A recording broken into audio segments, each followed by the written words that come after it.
हनुमान जी संजीवनी बूटी। राम और रावण के बीच भयंकर युद्ध हुआ। रामायण प्रेमियों को ये ज्ञात तो होगा ही, हनुमान ने इसमें कितने राक्षसों का वध कर डाला था। समय समय पर उन्होंने राम, लक्ष्मण, विभीषण, जामवंत सभी को युद्ध में मदद की। मेघनाद से युद्ध करते समय लक्ष्मण को एक भयानक शक्ति का प्रहार सहना पड़ा। वे युद्ध के मैदान में मूर्छित हो गए। मेघनाद और उसके कई सैनिकों ने लक्ष्मण को ले जाने की कोशिश की, लेकिन वे सफल नहीं हुए।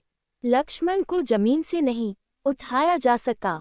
हनुमान उन्हें आसानी से उठाकर राम के पास ले गए। लक्ष्मण को मूर्छित की अवस्था में देखकर राम विलाप करने लगे।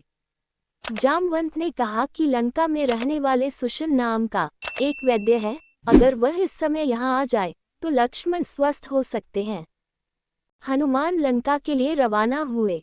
उनको लगा कि कोई दुश्मन पक्ष का वैद्य शायद रात को मेरे साथ ना भी आए, तो चलो बस उसके घर के साथ ही उन्हें ले चलें। उन्होंने बस यही किया।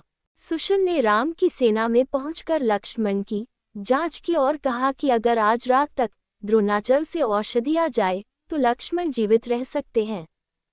चले हनुमान जी संजीवनी बूटी लेने। हनुमान भगवान राम नाम स्मरण करते हुए हनुमान जी संजीवनी बूटी के लिए द्रोणाचल के लिए रवाना हो गए।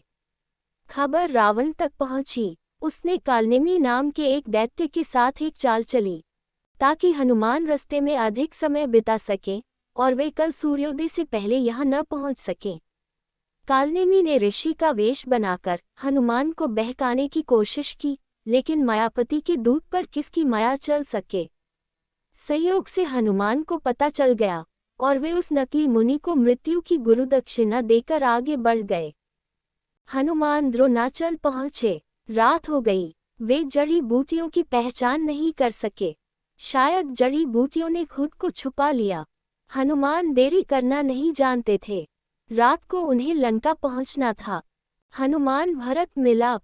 उन्होंने द्रोणाचल को ही उठा लिया और ले चले। वापस जाते समय अयोध्या रास्ते में आई थी। भरत ने इसे दूर से देखा और अनुमान लगाया कि यह एक राक्षस है। उसने हनुमान जी पर तीर चलाया। जैसे ही बाण चलाया गया, राम राम कहकर हनुमान बेहोश होकर गिर पड़े। उनके मुख से राम राम सुनकर भरत उनके पास दौड़े और उन्हें जगाने की बहुत कोशिश की। अंत में भरत ने कहा, यदि मेरे मन में राम की सच्ची भक्ति है तो यह वानर अभी जीवित होगा। हनुमान उठकर बैठ गए। हनुमान ने सारी कथाएं सुनाई। भरत ने पश्चाताप किया और खुद की कड़ी निंदा की और हनुमान को तीर पर बैठने के लिए कहा कि आप इस पर बैठ जाए, आप शीघ्र ही लंका पहुंच जाएंगे। हनुमान ने विनम्रतापूर्वक मना कर दिया और स्वयं द्रोणाचल को लंका ले गए।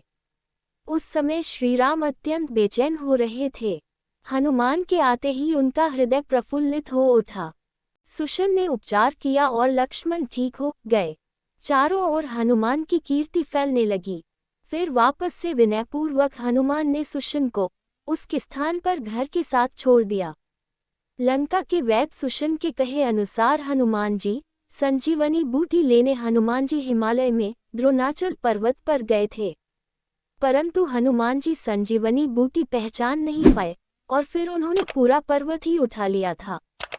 हनुमान जी संजीवनी कैसे लाए? हनुमान जी संजीवनी बूटी लेने पवन वेग से आकाश मार्ग से गए थे। हनुमान जी संजीवनी बूटी लेने से पहले जिस वैद्य ने संजीवनी लेने के लिए भेजा था उसका नाम वैद्य सुशन था।